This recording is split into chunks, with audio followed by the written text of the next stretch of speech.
ചേട്ടാ നമസ്കാരം. നമസ്കാരം. ചേട്ടാ, ഇന്നലെ അപ്രതീക്ഷിതമായിട്ട് നമ്മൾ എപ്പോഴും പറയുന്ന ഒരു കാര്യമാണ്, ട്രംപ് എപ്പോ യുദ്ധം തീർക്കും എന്നുള്ള ചോദ്യത്തിന് വിജയേട്ടൻ പറയുന്ന കാര്യം, ട്രംപിന് നാളെ രാവിലെ എഴുന്നേറ്റ് യുദ്ധം തീർക്കണമെന്ന് തോന്നിക്കഴിഞ്ഞാൽ ട്രംപ് നാളെ രാവിലെ യുദ്ധം തീർക്കും. അതാണ് ട്രംപിന്റെ ഒരു സ്വഭാവം എന്ന് പറയുന്നത്. ഇന്നലെ ഞാൻ നമ്മുടെ ചർച്ചകളെല്ലാം കഴിഞ്ഞ് നേരെ ഭക്ഷണം കഴിക്കാനായിട്ട് സോഫയിൽ വന്നിരുന്ന് TV ഒന്ന് ഓണാക്കിയപ്പോൾ കാണാൻ ട്രംപിന് അത് തോന്നി. ട്രംപ് പറയുകയാണ്, ഞങ്ങൾ 5 ദിവസത്തേക്ക് വെടിനിർത്തൽ പ്രഖ്യാപിച്ചിരിക്കുകയാണെന്ന് ട്രംപ് പറയുകയാണ്. ഈ 5 ദിവസത്തേക്ക് വെടിനിർത്തൽ പ്രഖ്യാപിച്ചപ്പോൾ ഇറാൻ പറയുന്നത് ഞങ്ങൾ വെടിനിർത്തുന്നില്ലെങ്കിലോ എന്നാണ്. കാരണം നിങ്ങൾ വെടിനിർത്തൽ പ്രഖ്യാപിച്ചോ, പക്ഷെ ഞങ്ങൾക്ക് അതിന് താല്പര്യമില്ല, എന്തായാലും തല്ലി തുടങ്ങി, ഇനി തല്ലി തന്നെ തീർക്കാമെന്നുള്ള രീതിയിലാണ് ഇറാൻ മുന്നോട്ട് പോകുന്നത്. ട്രംപിനാണെങ്കിൽ പറ്റുന്നില്ല, കാരണം അമേരിക്ക മുഴുവൻ ട്രംപിനെതിരാണ്. ഇവിടെയുള്ള മലയാള മാധ്യമങ്ങളുടെ നെറേറ്റീവ് എന്താ അറിയോ ചേട്ടാ, ഇത് അമേരിക്കയുടെ എന്തോ മഹാമനസ്കതയാണ് ഈ യുദ്ധം തീർത്തത് എന്നുള്ളതാണ് ഇവിടെയുള്ള മലയാള മാധ്യമങ്ങളുടെ ഒരു നെറേറ്റീവ് എന്ന് പറയുന്നത്. ഇവരുടെ ഇപ്പൊ നരേന്ദ്രമോദി ഇന്നലെ, ഇന്ത്യൻ പ്രധാനമന്ത്രി ഇന്നലെ നമ്മുടെ ജനങ്ങളോട് സംവദിച്ചല്ലോ. അപ്പൊ അദ്ദേഹം പറയുന്നു, ഇത് കൊറോണയ്ക്ക് സമാനമായിട്ടുള്ള ഒരു സാഹചര്യമാണ്, നിങ്ങൾ എല്ലാവരും ഒരു ലോക്ക്ഡൌണിന് സമാനമായിട്ടുള്ള സാഹചര്യം ഉണ്ടായാൽ സഹകരിക്കണം എന്നുള്ള രീതിയിലാണ് അദ്ദേഹം സംസാരിച്ചത്. അപ്പോൾ ഇന്ന് രാവിലെ കുറെ അന്തംഗമ്മികളുടെ ഫേസ്ബുക്ക് പോസ്റ്റ് ഞാൻ നോക്കുമ്പോൾ നെടുനീളൻ ഫേസ്ബുക്ക് പോസ്റ്റുകളാണ്. ഇതെന്തുകൊണ്ട് സ്റ്റോക്ക് ചെയ്തു വെച്ചില്ല എന്നാണ് അവർ ചോദിക്കുന്നത്. എനിക്ക് മനസ്സിലാവാത്ത കാര്യം, ഇത് എന്തുകൊണ്ട് അല്ലെ, ഇവർക്ക് ഈ ടെക്നിക്കൽ നോളജ് ഇല്ലാത്തതാണോ അത് ഇല്ലാത്തതായിട്ട് അഭിനയിക്കുകയാണോ എന്ന് എനിക്കറിയില്ല. അതൊന്നാമത്തെ കാര്യം. എന്തായാലും അത് നരേന്ദ്രമോദിയുടെ തെറ്റാണ്. കാരണം 2014 മുമ്പ് 14% വരെ ഗ്യാസ് ഉപയോഗിച്ചിരുന്ന ഒരു ജനതയെ 50% ഗ്യാസ് ഉപയോഗിക്കാനായിട്ട് നരേന്ദ്രമോദി വന്ന ശേഷമാണ് പ്രാപ്തരാക്കിയത്. അപ്പൊ പിന്നെ കൂടുതൽ ഗ്യാസ് വേണമല്ലോ. അതെന്തായാലും നരേന്ദ്രമോദിയുടെ തെറ്റാണെന്ന് നമ്മൾ സമ്മതിക്കുന്നു. പക്ഷെ പ്രശ്നം അതൊന്നുമല്ല. പ്രശ്നം ഇവിടെ യുദ്ധം തീർന്നപ്പോ ആ സെക്കൻഡിൽ ഇറാൻ പറഞ്ഞു ഞങ്ങൾ യുദ്ധം തീർക്കുന്നില്ല എന്ന് പറഞ്ഞപ്പോൾ ട്രംപ് ഒരു ഡയലോഗ് അടിച്ചു. അയ്യോ, ആ ഡയലോഗ് കേട്ട് ഞാൻ ചിരിച്ച് മരിച്ചായിരുന്നു. അയാൾ പറയാണ്, ഞാനും പുതിയ അയത്തുള്ളയും ഒരുമിച്ച് ഇനി ഹോർമൂസിനെ നയിക്കുമെന്ന്. ഒന്ന് ആലോചിച്ച് നോക്കിയേ, നമ്മുടെ കീലേരി അച്ചു വെല്ലുവിളിക്കുമല്ലോ, വെല്ലുവിളിച്ചിട്ട് നിന്നോട് മുട്ടാൻ ഞാനുണ്ടാന്ന് പറയുമ്പോൾ അയാളെ ചേർത്ത് പിടിച്ചിട്ട് ഞങ്ങളോട് മുട്ടാൻ ഞാനുണ്ടാ എന്ന് ചോദിക്കുന്ന ഒരു സെയിം സിറ്റുവേഷൻ ആണ് ഈ ഇറാന്റെ കാര്യത്തിൽ ഡൊണാൾഡ് ട്രംപ് എടുത്തിരിക്കുന്നത്. സമാധാന ചർച്ചകൾക്കിടയിൽ ഡൊണാൾഡ് ട്രംപിന്റെ പുതിയ തന്ത്രമാണിത് എന്നാണ് അമേരിക്കൻ മാധ്യമങ്ങൾ ഇതിനെ വിശേഷിപ്പിക്കുന്നത്.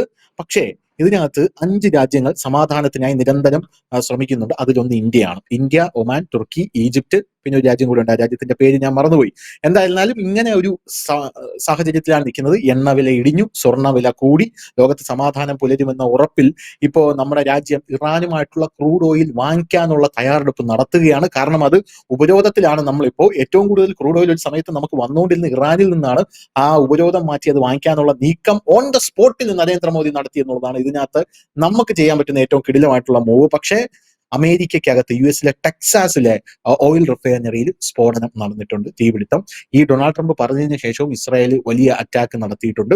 അങ്ങനെ യുദ്ധത്തിന് ഒരു ശമനവും ഇല്ല. ഇപ്പൊ സൗദി അറേബ്യ പറയുകയാണ്, ഞങ്ങൾ ഇതാ വരാൻ പോവുകയാണെന്ന്, ഗൾഫ് രാജ്യങ്ങൾ ഒരുമിക്കാൻ പോവുകയാണെന്ന് പറയുകയാണ് ഇറാനെ അടിക്കാനായിട്ട്. ഇത് ഒരു സ്ഥലത്ത് തീർന്നു എന്ന് പറയും, വേറൊരു സ്ഥലത്ത് അതിലും ഭീകരമായിട്ടൊരു യുദ്ധത്തിനൊരു കാഹളം എല്ലാവരും കൂടെ മുഴക്കിക്കൊണ്ട് ഇറാനെതിരെ വരുന്നു എന്നുള്ളതാണ് പ്രധാനപ്പെട്ട കാര്യം.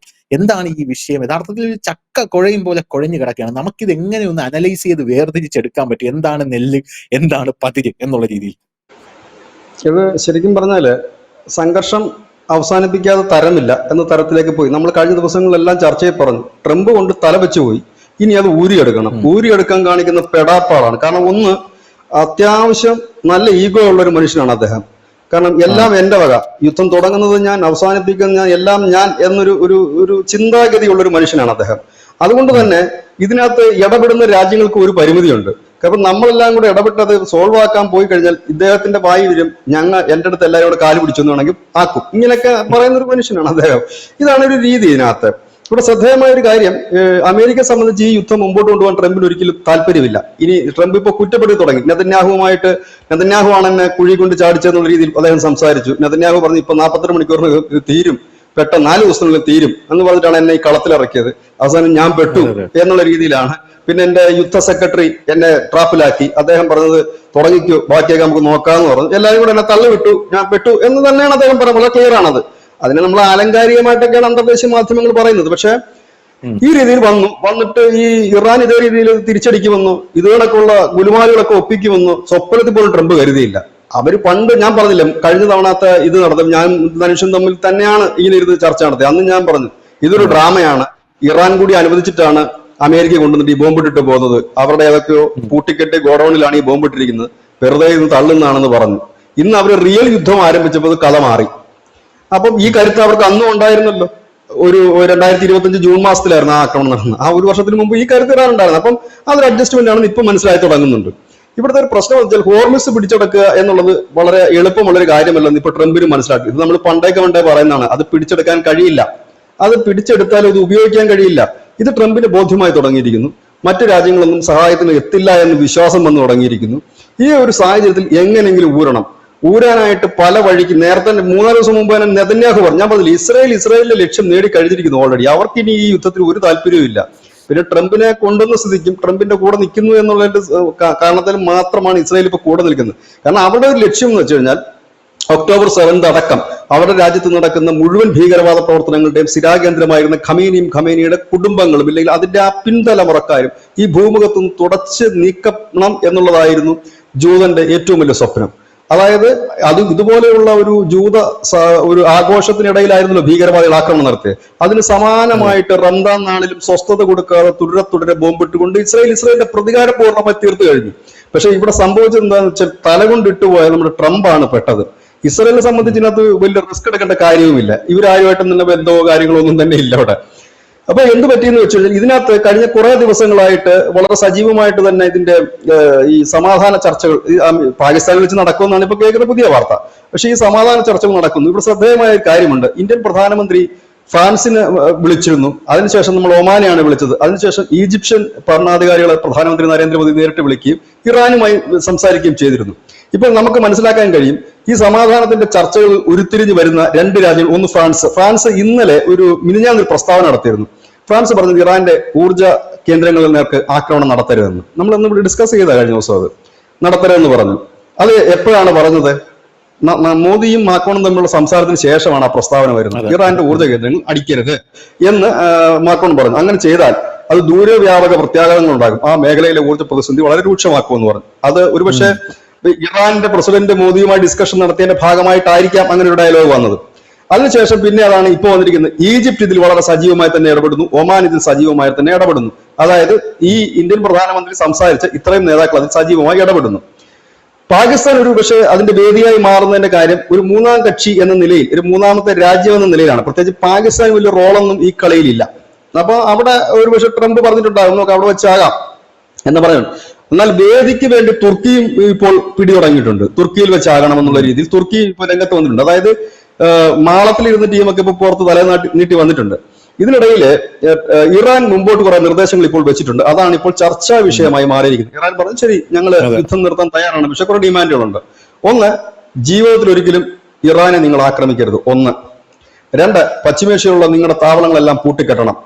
3ാമത്തെ കാര്യം, നിങ്ങളുടെ ഡിമാൻഡായ ആണവ കേന്ദ്രങ്ങൾ അത് ഞങ്ങൾ പരിശോധനയ്ക്ക് വിട്ടുവരാൻ തയ്യാറാണ്. അന്താരാഷ്ട്ര ആണവ ഏജൻസി വരുന്ന ഇത് പണ്ടും പറഞ്ഞിട്ടുള്ളതാണ് അവര്, ഇപ്പോഴും ഞങ്ങൾ അത് തന്നെ പറയുന്നു. സമ്പുഷ്ട യുറേനിയത്തിന്റെ ഞങ്ങളുടെ കയ്യിൽ ഇപ്പൊ സമ്പുഷ്ട യുറേനിയം ഉണ്ടല്ലോ, നിങ്ങളത് പറയുന്ന സത്യമാണ്. അതിന്റെ 60% ഞങ്ങൾ നൽകിയേക്കാം. പിന്നെ 5 വർഷത്തേക്ക് ബാലിസ്റ്റിക് മിസൈലുകൾ ഒന്നും തന്നെ വികസിപ്പിക്കില്ല. പക്ഷെ ഞങ്ങൾക്ക് മറ്റൊരു ഡിമാൻഡ് ഉണ്ട്. ഒരു അന്താരാഷ്ട്ര കമ്മിറ്റിയുടെ കീഴിൽ, ഒരു അന്താരാഷ്ട്ര സമിതിയുടെ കീഴിലായിരിക്കണം ഇറാന്റെ സുരക്ഷ എന്ന് പറയുന്നത്. അപ്പോ ഇനി ഈ കമ്മിറ്റി മെമ്പർമാരൊക്കെയാണ് ഇറാൻ പറഞ്ഞ മെമ്പർമാര്. അതാണ് ഇതിനകത്ത് മറ്റൊരു കോമഡി. റഷ്യ, ചൈന, ഇന്ത്യ ഇവരൊക്കെയാണ് ഈ കമ്മിറ്റിയുടെ ആളുകള്. ഇവിടെയാണ് സംഭവം. കാരണം ഗസയിൽ ഒരു സമാധാന കമ്മിറ്റി ഉണ്ടായിരുന്നു. അവിടെ ആരൊക്കെയാണ്? ട്രംപിന്റെ സുഹൃത്തുക്കളും ചേർന്ന ഒരു കമ്മിറ്റിയായിരുന്നു അത്. ഇറാൻ പറഞ്ഞത് ശരിയാണ്, ഞങ്ങളുടെ സുഹൃത്തുക്കളും കൂടെ വേണമല്ലോ ഈ കമ്മിറ്റിക്കകത്ത്. ഇവരെല്ലാം കൂടെ ചെയ്തിട്ട് കമ്മിറ്റി രൂപീകരിക്കുക. അതിന്റെ അണ്ടറിൽ ഞങ്ങളുടെ സുരക്ഷ നിങ്ങൾ ഗ്യാരണ്ടി തന്നാൽ മതി. അപ്പുറത്തിന് ട്രംപ് അതിനപ്പുറത്തേക്ക് ഒരു ആപ്പ് വെച്ചു. അതാണ് നേരത്തെ ധനുഷ് പറഞ്ഞത്, ഹോർമിസ് നമുക്ക് ഒന്നിച്ച് നടത്താം ഹോർമിസിന്റെ പരിപാടികൾ. കാരണം അവിടെ നിന്ന് കൂടി ഇച്ചിരി പൈസ കിട്ടുമല്ലോ. ഇറാൻ പറഞ്ഞു അതിന്റെ ആവശ്യമൊന്നും ഇവിടെ ഇല്ല. വേണമെങ്കിൽ നിങ്ങൾക്ക് അതിനകത്ത് ഒരു നിരീക്ഷണ സംവിധാനമൊക്കെ നിങ്ങൾക്ക് ഒരുക്കാൻ പറ്റും, അതിന്റെ അപ്പുറത്തേക്കൊന്നുമില്ല എന്ന് പറയുന്നു. ടെഹ്റാൻ പറയുന്നത് എന്താണ്? ഹോർമൂസിന്റെ പൂർണ്ണമായ ഉത്തരവാദിത്വം ഞങ്ങളിലേക്ക് വിട്ടുവരണം എന്ന് പറയുന്നു. ഇതിനിടയിലാണ് ഈ ഇന്ത്യ, ഞാൻ ചിരിക്കാൻ കാരണം എന്ന് വെച്ചാൽ ഞാൻ കഴിഞ്ഞ ദിവസം 1-2 റീല് കണ്ട് ഈ മീഡിയയിൽ. അതിനകത്ത് ഈ കുറെ കുട്ടികളാണ്, അപ്പൊ അവരുടെ ദേഹത്തൊക്കെ എഴുതി വെച്ചിട്ടുണ്ട് ഓരോ രാജ്യത്തിന്റെ പേര്. അപ്പൊ ഭയങ്കര അടി നടക്കുന്നു, ഇസ്രായേൽ, ഇറാൻ, അമേരിക്കയൊക്കെ. അതിന്റെ ഇടയ്ക്കൂടെ ഒരാൾ ഗ്യാസ് ഊറ്റിയും കൊണ്ട് അങ്ങോട്ടും ഇങ്ങോട്ടും ഓടിപ്പോകുന്നുണ്ട്. ആ ആളുടെ പുറത്ത് എഴുതി വെച്ചിരിക്കുന്നത് ഇന്ത്യ ഒരു കണ്ടായിരുന്നു. അപ്പം ഒരു സൈഡില് ഭയങ്കരമായ ഇത് യുദ്ധം കൊടുമ്പിരി കൊള്ളുമ്പോ ഇന്ത്യ വളരെ സമർത്ഥമായിട്ട് കരുക്കൾ നിൽക്കുന്നു എന്ന് തന്നെ പറയേണ്ടി വരും. ഇറാനുമായിട്ട് ഇപ്പോ നമ്മളൊരു ഡീൽ ഒപ്പുവെക്കാൻ പോവാ. ട്രംപിന് ഈ അവസരത്തിൽ ഒന്നും മിണ്ടാനും പറ്റത്തില്ല. പക്ഷെ ഇവിടെ ഒരു വലിയ പ്രശ്നമുണ്ട്. അതാണ് എല്ലാ മാധ്യമങ്ങളും ചോദിക്കുന്ന ഒരു ചോദ്യം.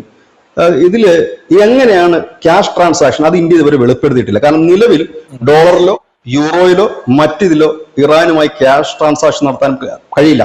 സ്വിഫ്റ്റ് കോഡ് എന്ന് പറഞ്ഞൊന്നുണ്ട്, രാജ്യങ്ങൾ തമ്മിൽ കൈമാറ്റം ചെയ്യപ്പെടുന്ന കോഡിന്. ആ സ്വിഫ്റ്റ് കോഡ് അന്താരാഷ്ട്ര തലത്തിൽ തന്നെ ഇല്ലാത്ത ഒരു രാജ്യമാണ് ഇറാൻ. അപ്പോൾ എങ്ങനെയാണ് ഇന്ത്യ ക്യാഷ് ട്രാൻസാക്ഷൻ നടത്തുന്നതെന്ന്? ഇന്ത്യക്ക് ക്യാഷ് ട്രാൻസാക്ഷൻ മാത്രമല്ല ഉള്ളത്, നമ്മള് ബ്രസീലുമായിട്ട് ബാർട്ടർ സമ്പ്രദായത്തിലും ചില കാര്യങ്ങൾ ചെയ്യുന്നുണ്ട്. അപ്പോൾ എണ്ണയ്ക്ക് പകരം മറ്റെന്തെങ്കിലും കൊടുക്കുന്ന ഒരു രീതിയിലേക്ക് കാര്യങ്ങൾ മുമ്പോട്ട് പോയേക്കാം. ഇതാണ് ഇവിടെ നമ്മൾ കാണുന്ന ഒരു പ്രധാനപ്പെട്ട കാര്യം. ഇതിന്റെ ഭാഗമായി നിന്നുകൊണ്ട്, കാരണം നമ്മൾ 11.5% എണ്ണ 2019 വരെ ഇറക്കിയിരുന്നതാണ്. ഉപരോധം വന്നു കഴിഞ്ഞപ്പോൾ ഈ ക്യാഷിന്റെ ട്രാൻസാക്ഷൻ നടത്താൻ കഴിയാത്ത ഒരു സാഹചര്യം വന്നപ്പോഴാണ് നമുക്ക് അവിടുന്ന് എണ്ണ നിർത്തേണ്ടതായി വന്നത്. കാരണം ഇറാന്റെ എണ്ണ ഇവിടെ നമ്മൾ പ്യൂരിഫൈ ചെയ്യുകയും മറ്റുമൊക്കെ ചെയ്തിരുന്നതാണ്. അപ്പോൾ ഇനി നമ്മൾ അവിടുന്ന് എണ്ണ എടുക്കാൻ ഒരു നല്ല തീരുമാനം കൂടെ നമ്മുടെ കേന്ദ്ര സർക്കാർ എടുത്തിട്ടുണ്ട്. കാരണം നമ്മൾ പണ്ടേക്ക് പറഞ്ഞിട്ടുള്ളൊരു കാര്യമാണ്, നമ്മുടെ ഊർജ്ജാവശ്യങ്ങൾക്ക് വേണ്ടിയിട്ട് നമ്മൾ ഏതറ്റം വരെയും പോകും, ആരുടെ അടുത്തുനിന്നും നമ്മളതൊക്കെ വാങ്ങും എന്നുള്ള കാര്യം. ഇപ്പോഴത്തെ അവസ്ഥയിൽ ട്രംപിന് അത് അംഗീകരിക്കാതിരിക്കാൻ കഴിയില്ല. കാരണം സമാധാനം വേണമെങ്കിൽ അവർക്ക് ഉപരോധത്തിൽ ഇളവ് കൊടുക്കണം. അവരുടെ ഏറ്റവും വലിയ ആവശ്യം അത് തന്നെ. ഉപരോധത്തിൽ ഇളവ് കൊടുത്താൽ മാത്രമേ അവർ വെച്ചിട്ടുള്ള നിർദ്ദേശമായാലും ട്രംപ് വെച്ചിട്ടുള്ള നിർദ്ദേശമായാലും പിന്നെ ചർച്ചയ്ക്ക് എടുക്കാൻ കഴിയും. 15 പോയിന്റുകളാണ് ഇപ്പോൾ ചർച്ചയ്ക്ക് വരുന്നത്. ആ പോയിന്റിൽ ചിലതൊക്കെ ഇറാൻ നേരത്തെ തന്നെ ഓഫർ ചെയ്തിരുന്ന പോയിന്റുകളാണ്. ട്രംപിനും സ്വീകാര്യമായ ഓഫറുകളാണ് ഇറാനും പറഞ്ഞത് പല കാര്യങ്ങളും. പക്ഷെ ഇതിനകത്ത് ഉപരോധത്തിൽ ഇളവ് കൊടുക്കണ്ടേ? ട്രംപിന് ഗത്യന്തരമില്ല. ഇനിയിപ്പോ ട്രംപ് പറയാൻ പോകുന്നൊരു കാര്യമുണ്ട് ഉപരോധം കൊടുക്കുമ്പോൾ, അയ്യോ പാവങ്ങൾ, ഞങ്ങൾ അടിച്ച് അവരെ ചിന്ന ഭിന്നമാക്കി, ഒരു ഗതിയുമില്ല, ഇനി കുറച്ചു നേരം കഞ്ഞിയെല്ലാം കുടിച്ച് ജീവിക്കട്ടെ, അതുകൊണ്ട് ഞാൻ അവർക്ക് മാനുഷികപരമായിട്ട് ഒരു ഇളവ് കൊടുത്തിരിക്കുകയാണ്, പാവങ്ങളൊക്കെ ഇനി ഡെവലപ്പായി വരണമല്ലോ എന്ന് പറയും. അതിനു വേണ്ടിയിട്ട് ഇറാൻ വേറൊരു ചെക്ക് കൊണ്ട് വെച്ചിട്ടുണ്ട്, അത് പറയിക്കാൻ വേണ്ടിയിട്ട്. ഇറാൻ പറഞ്ഞിരിക്കുന്നത് അവിടെ തകർന്നു പോയിട്ടുള്ള കംപ്ലീറ്റ് വസ്തുവകകളുടെയും ചെലവ്, സാമ്പത്തിക നഷ്ടം നിങ്ങൾ തരണമെന്നാണ് പറഞ്ഞിരിക്കുന്നത്. അപ്പൊ സ്വാഭാവികമായിട്ട് ഇളവ് കൊടുത്തല്ലേ പറ്റത്തുള്ളൂ, പൈസ കൊടുക്കാൻ പറ്റത്തില്ല. നിലവിൽ പൈസ ഉണ്ടാക്കാനായിട്ടാണ് ട്രംപ് യുദ്ധം നടത്തിയത്, അല്ലാതെ പൈസ കൊടുക്കാനല്ല. അപ്പൊ ട്രംപിന് സ്വാഭാവികമായി മുമ്പോട്ട് വെക്കാൻ കഴിയുന്ന കാര്യം, ശരി നിങ്ങൾ തൽക്കാലത്തേക്ക് ഞങ്ങൾ ഇളവ് തരുന്നു, ഉപരോധങ്ങൾ ഞങ്ങൾ കുറച്ച് നാളത്തേക്ക് മാറ്റുകയാണ്, നിങ്ങൾ അത്യാവശ്യം നിങ്ങളുടെ കാര്യങ്ങളൊക്കെ തകർന്നു പോയതൊക്കെ പൊട്ടിയ ചട്ടിയും കലവൊക്കെ മാറ്റി വാങ്ങും എന്ന് പറയാനുള്ള സാധ്യതയാണ് കൂടുതൽ നിൽക്കുന്നത്. ഇതാണ് ഇപ്പോഴും നിൽക്കുന്ന അവസ്ഥ. ഇതിനിടയിൽ ധനുഷ് പറഞ്ഞതുപോലെ ഇസ്രയേല് വലിയ രീതിയിലുള്ള ആക്രമണം നടത്തുകയും ചെയ്യുന്നുണ്ട്.